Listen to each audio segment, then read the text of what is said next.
আমরা বলেছি রাষ্ট্রপক্ষ ডিফেন্সের আসামি পক্ষে রাষ্ট্রনিয়োজিত আইনজীবীর সাবমিশনকে উদ্ধৃত করে বলেছি যে এই আদালতে এই মামলার বিচার করতে যে দুইটা জিনিস প্রথমত দেখবেন। এক, যে অপরাধটা তুলে ধরা হয়েছে অপরাধটা হয়েছে কিনা। দুই, এই আসামিরা করেছেন কিনা। ডিফেন্স থেকে বলেছেন এই আসামিরা করেননি, এই অপরাধ হয়নি, 1400-এর উপরে মানুষ মারা যায়নি, 30,000-এর মতো মানুষ 36 দিনে পঙ্গুত্ব বরণ করেননি। এই সাবমিশনটা ডিফেন্স কাউন্সিল থেকে আনা হয়নি। সুতরাং দুইটা ইস্যুর একটা অলরেডি ধরে নেওয়া যায় যে দিস ইজ অ্যাডমিটেড। সেকেন্ড, এই আসামিরা করেছেন কি করেননি সেটা প্রমাণ করতে যে চিফ প্রসিকিউটর সাহেব যে দালিলিক এবং মৌখিক সাক্ষ্য উপস্থাপন করেছেন তার সাথে একটা সার্কামস্ট্যান্সিয়াল সাক্ষীটা হলো যে যখন মানুষ খুন হয়েছে, রাষ্ট্রের পুলিশের গুলিতে মারা যাচ্ছেন, স্টেট অ্যাপারেটাসের ব্যবহার করে মারা হচ্ছে, তখন জনতা যখন জেগে উঠেছেন, তখন যারা পালিয়ে গেছেন, দিস সার্কামস্ট্যান্স ডেমনস্ট্রেটস যে এই সমস্ত অপরাধের সাথে তারা জড়িত ছিল বলেই চলে গেছেন। তারা যদি বলেন, ভবিষ্যতে বলতে পারেন এই মামলা সম্পর্কে আমরা জানতাম না, সেই জানতো না কথাটা বলার সুযোগ নাই, কারণ গোটা বিশ্ব জানে এই মামলা তাদের সম্পূর্ণ অবগত আছেন। এই মামলায় তারা বাধাগ্রস্ত করার জন্য বিভিন্ন রকম ব্যবস্থা নেওয়ার চেষ্টা করেছেন। তো সুতরাং সার্কামস্ট্যান্সিয়াল এভিডেন্স ডেমনস্ট্রেটস যে এই অপরাধের সাথে তাদের সম্পৃক্ততা আছে, এটা আমরা আদালতকে বলেছি। আমরা বলেছি আগামী প্রজন্মের স্বার্থে, বাংলাদেশের একটা ভবিষ্যৎ সুন্দর বাংলাদেশের স্বার্থে, সোনাঝরা দিনের স্বার্থে, সোনালী আগামীর জন্য তারা এসে বাংলাদেশে বিচারের মুখোমুখি হয়ে যদি ফাঁসির কাষ্ঠে দাঁড়িয়েও চোখে চোখ রেখে বলতেন বাংলাদেশের মানুষের জন্য আমাদের জীবন উৎসর্গ করে দিয়ে গেলাম, তাহলেও তাদের কিছুটা প্রায়শ্চিত্ত হতো। ওনারা সেটা বলেননি, বরং চিফ প্রসিকিউটর রাইটলি আদালতের সামনে আজকে বলেছেন ওনাদের মধ্যে ন্যূনতম কোনো অনুশোচনা নাই। এতগুলো জীবন ঝরে গেছে, এতগুলো মানুষ পঙ্গু হয়েছে, বাংলাদেশ তার গণতন্ত্র হারিয়েছে, বাংলাদেশের মানুষ মানবাধিকার হারিয়েছে, ভোটের অধিকার হারিয়েছে। এর জন্য এই আসামিদের ন্যূনতম কোনো অনুশোচনা নাই। এটাই সবচেয়ে দুঃখের ব্যাপার।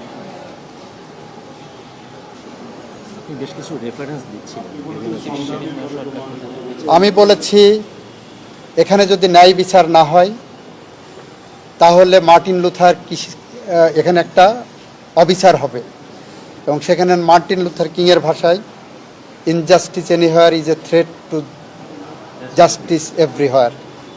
আমি এলিয়নর রুজভেল্টের রেফারেন্স টেনে বলেছি ন্যায় বিচার মানে উভয় পক্ষের জন্যই ন্যায় বিচার। বাইরে কেউ কেউ বলছেন আসামিরা ন্যায় বিচার পাবে কিনা, এই 1400 মানুষ হত্যাকাণ্ডের শিকার হয়েছে তারা ন্যায় বিচার পাবেন কিনা, 30,000 মানুষ পঙ্গুত্ব বরণ করেছেন তারা ন্যায় বিচার পাবেন কিনা, এটাও কিন্তু ন্যায় বিচারের মানদণ্ডে একটা প্রশ্নবোধক চিহ্ন। এটা বলেছি। আমি বলেছি এই মামলা আমি বলেছি যে এই মামলায় যে সাক্ষ্য উপস্থাপিত হয়েছে পৃথিবীর যে কোনো দেশের সাক্ষ্য আইনের মানদণ্ডে এই সাক্ষীকে ওভাররুল করার, ফেলে দেওয়ার সুযোগ খুব কম, এটা বলেছি। একই সাথে বলেছি আমেরিকান দম্পতি রোজেনবার্গ নাম শুনেছেন, জুলিয়াস রোজেনবার্গ অ্যান্ড অ্যাথেল রোজেনবার্গ। ওদের 1951 সালে আমেরিকার আদালত যখন বিচার করতে গিয়েছিলেন, সেই বিচার প্রক্রিয়ার সামনে এসে দাঁড়ান গোটা বিশ্ব জনমত। নোবেল লরেটি থেকে শুরু করে ইভেন মামলার যিনি প্রধান সাক্ষী ছিলেন সে পর্যন্ত লিখলেন যে একেই সাজা দিও না। কিন্তু প্রসিকিউশন থেকে বলা হয়েছিল, প্রমাণ করতে সক্ষম হয়েছিল এই দুইজনের গুপ্তচর বৃত্তির কারণে, দেশবিরোধী কর্মকাণ্ডের কারণে কোরিয়ান দ্বীপে লাখ লাখ লাখ নিরীহ মানুষ মারা গিয়েছিল। এই কারণে তৎকালীন আমেরিকান প্রেসিডেন্ট আইজেনহাওয়ার বলেছিলেন, আমি জানি এটা একটি ঘটনা, 2 জন মানুষের মৃত্যুদণ্ড, কিন্তু এই ছোট্ট ঘটনার প্রেক্ষিতে আগামী প্রজন্মের লাখ লাখ নিরীহ মানুষ তার জীবন দেওয়া থেকে বেঁচে যাবেন। আমি এটাও বলেছি, রোজেনবার্গ দম্পতি মৃত্যুর দুয়ারে দাঁড়িয়ে বলেছিলেন, ফাঁসির কাষ্ঠের সামনে দাঁড়িয়ে বলেছিলেন চোখে চোখ রেখে, তার লয়ারকে সর্বশেষ চিঠি দিয়ে যেটা বলেছিলেন ফাঁসির কাষ্ঠ থেকে, যে আগামী প্রজন্মের জন্য, আগামী পৃথিবীর জন্য আমাদের মৃত্যু হয়তো একটা উজ্জ্বল দৃষ্টান্ত হয়ে থাকবে। জি, আমরা বলেছি যে দালিলিক, মৌখিক, সার্কামস্টেন্সিয়াল সমস্ত ধরনের সাক্ষ্যের ভিত্তিতেই প্রসিকিউশন পক্ষ বিয়ন্ড অল রিজনেবল ডাউট প্রমাণ করেছেন যে এই অপরাধ সংগঠিত হয়েছে এবং এই অপরাধের সাথে সম্পৃক্ত এই আসামিরা। এবং আমরা বলেছি আইনে প্রেসক্রাইব সর্বোচ্চ যে শাস্তি আছে সেই শাস্তি আমরা চাই। এখানে 3 জন আসামি, কিন্তু আপনি আপনার বক্তব্যে 2 জনের শাস্তি করেছেন। একজন অ্যাপ্রুভার হয়েছেন, সেটা আদালতের উপর নির্ভর করবে। আমরা মনে করি যিনি অ্যাপ্রুভার হয়েছেন ফুল ডিসক্লোজ করেছেন তার ইনভলভমেন্ট, অপরাধের সম্পৃক্ততা। এই অপরাধের সম্পৃক্ততা যদি ফুল ডিসক্লোজ করেন তাহলে আইনের মধ্যে বিধান আছে, আদালত এটা নির্ধারণ করবেন, সিদ্ধান্ত নেবেন ফুল ডিসক্লোজড হয়েছে কিনা। যদি ফুল ডিসক্লোজড হয়ে থাকেন তাহলে ওনাকে একভাবে ট্রিট করবেন, আদালত যদি মনে করেন ফুল ডিসক্লোজড হয়নি ওনাকে অন্যভাবে ট্রিট করবেন। আপনি বলেছেন যে রাষ্ট্রীয় পৃষ্ঠপোষকতায় এই ঘটনাগুলো ঘটেছে এবং যদি রাষ্ট্রীয় স্টেট অ্যাপারেটাস ব্যবহার করে।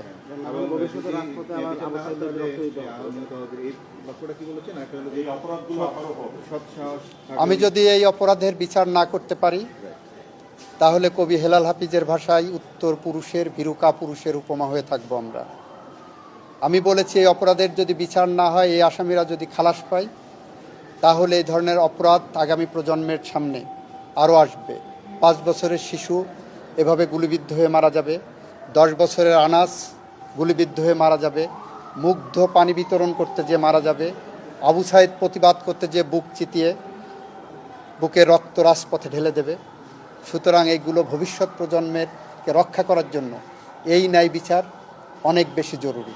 এইটা বলতে যে আমি বিশ্বের দেশে দেশে ক্রাইম এগেনস্ট হিউম্যানিটির মুখোমুখি হয়েছিলেন যে সমস্ত রাষ্ট্র এবং সরকার প্রধান, তাদের একটি তালিকা উপস্থাপন করেছি।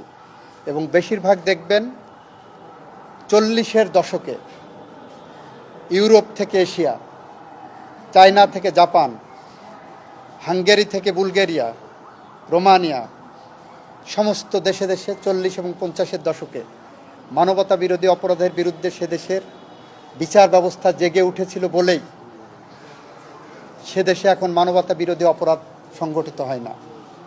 জাপানের মিনিমাম 7-8 জন প্রাইম মিনিস্টার এবং গভর্নর জেনারেলদেরকে কাউকে ঝুলিয়ে কাউকে হ্যাং করে মারা হয়েছে। আমরা সমস্ত তথ্য আদালতের সামনে উপস্থাপন করছি, এটা আপনাদের সামনে উজ্জ্বল দৃষ্টান্ত। আজ জাপানে মানবতা বিরোধী অপরাধের কথা চিন্তাও করতে পারেন না, আজকে চীনে মানবতা বিরোধী অপরাধ হয় না, আজকে ইউরোপে মানবতা বিরোধী অপরাধ সংগঠিত হয় না। কেন হয় না? কারণ 40 এবং 50-এর দশকে এই সমস্ত বিশ্বের দেশে দেশে এই বিচার হয়েছে এবং মানবতা বিরোধী অপরাধের মুখোমুখি হয়েছেন সরকার এবং রাষ্ট্রপ্রধানরা। আমরা পুরো তালিকাটা দিয়ে দিয়েছি। আপনার দাবির প্রেক্ষিতে চেয়ারম্যান স্যার তিনি বলছিলেন যে জাস্টিস উইল ডান, এবং তিনি আপনাকে ইনশিওর করছিলেন যে দুই পক্ষই যাতে কি বলছিলেন যদি একটু বলেন। চেয়ারম্যান সাহেব বলেছেন ন্যায় বিচার অর্থ হলো দুই পক্ষই ন্যায় বিচার পাবেন। আমিও সেটাই বলেছি আদালতের সামনে। এখানে অনেকেই বলছেন যে আসামি পক্ষে ন্যায় বিচার পাক, আমি বলছি দুই পক্ষই ন্যায় বিচার পাবেন। আপনারা যারা বাইরে কথা বলছেন সিভিল সোসাইটির নামে, মানবাধিকারের নামে, বা রাজনৈতিক কর্মী হিসেবে যারা কথা বলছেন, তারা ন্যায় বিচারের কথা বলুন। দুই পক্ষের জন্য ন্যায় বিচার, আসামির জন্য যেমন ন্যায় বিচার নিশ্চিত করা রাষ্ট্র এবং আদালতের দায়িত্ব একটা জায়গা আছে, অ্যাট দি সেম টাইম আমার ভিতর থেকে 1400-র উপরে মানুষ হত্যাকাণ্ডের শিকার হয়েছে, 30,000 মানুষ পঙ্গুত্ব বরণ করেছে, তাদেরও বাংলাদেশের মাটিতে ন্যায় বিচার পাওয়ার অধিকার আছে। এইটা বলতে যে আমি এলিনর রুজভেল্টের একটা উক্তি কোট করেছি যে বিচার করতে যে রাইট অর রং এইটা ডিসাইড হবে না, বিচার করতে যে ডিসাইড হবে হোয়াট ইজ রাইট। রাইট আর রং ডিসাইড করতে যে এটা সালিশ হয়, হোয়াট ইজ রাইট এটা খুঁজে বের করা হলো ন্যায় বিচারের মানদণ্ড। এটা আমি বলছি। সত্য খুঁজে বের করে বিচার করাটাই হলো ন্যায় বিচার। কাজল ভাই